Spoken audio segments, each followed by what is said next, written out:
Environmental safety. 1. Weather. Avoid operations in adverse weather conditions such as strong winds, rain, lightning, and heavy fog. 2. Obstacles during flight.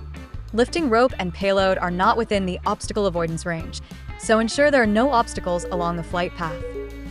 During autoflight, if the destination point is higher than the current position, it will ascend along the terrain to above the destination point. If the destination point is lower than the current position, it will proceed to the destination point at the current altitude. Pay attention to obstacles along the flight path. 3. Takeoff and landing site. Choose an open region with no obstacles overhead as the takeoff and landing site.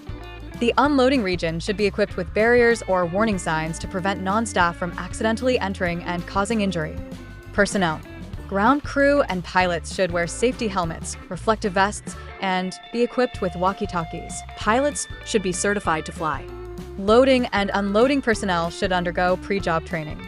Always maintain a safe distance of more than 6 meters from the aircraft and minimize close contact time with the aircraft. Device. 1. Aircraft inspection. Check the aircraft arms and payload clasps for any looseness before takeoff. 2. Lifting cable inspection. Check for wear on the lifting cable. If there is wear, it should be replaced immediately. The lifting cable should be around 10 meters long. If the cable is too short, it may swing violently and hit the body due to sudden stops. If the cable is too long, the payload will swing frequently, affecting the unloading progress. 3. Charging equipment inspection. When using charging equipment, an air-cooled heat sink should be used. 4. Payload inspection. The lifted payload should be securely tied to prevent it from falling during transport, which could pose a safety risk.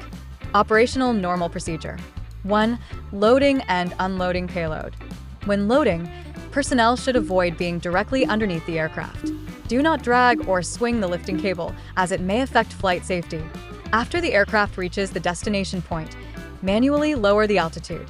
Once the cable touches the ground, the aircraft should continue to descend 5 meters, then move back 6 meters. At this point, staff can proceed with loading and unloading. 2. Overload and battery level.